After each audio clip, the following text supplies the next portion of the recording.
L'Union africaine a procédé le 3 avril 2024 au lancement du Code panafricain de reporting des ressources dans un continent qui abrite 54% des réserves mondiales de platine, 78% de diamants, 40% de chrome, 30% des réserves en pétrole, en gaz et 28% de manganèse. La mise en œuvre du système africain de classification et de gestion des ressources minérales et énergétiques et du Code panafricain de reporting des réserves et ressources devrait, selon le Centre africain de développement minier, permettre d'établir un cadre unifié de reporting boursier et financier favorisant les investissements responsables dans les chaînes de valeur régionales et mondiales des minéraux.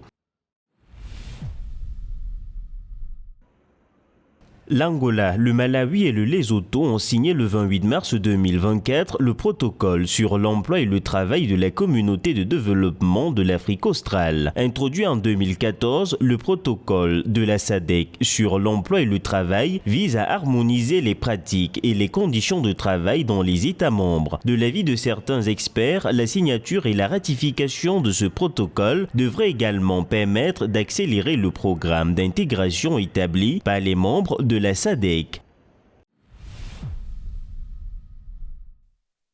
Le mandat de la Tunisie au Conseil de paix et de sécurité de l'Union africaine s'est achevé le 31 mars 2024, après 2 années durant lesquelles le pays a occupé l'un des 2 sièges revenant à la région de l'Afrique du Nord au sein de cette importante structure africaine. Dans un communiqué daté du dimanche 31 mars 2024, le ministère tunisien des Affaires étrangères précise que le pays d'Afrique du Nord a mené ses missions au sein de l'institution panafricaine avec la même détermination et le même engagement qui ont toujours caractérisé sa politique étrangère et ses contributions au service de la paix et de la sécurité internationale en général et en Afrique en particulier, sur la base des principes de solidarité et d'intégration africaine. C'était la 2e fois que la Tunisie siège au Conseil de paix et de sécurité de l'Union africaine depuis sa création en 2004.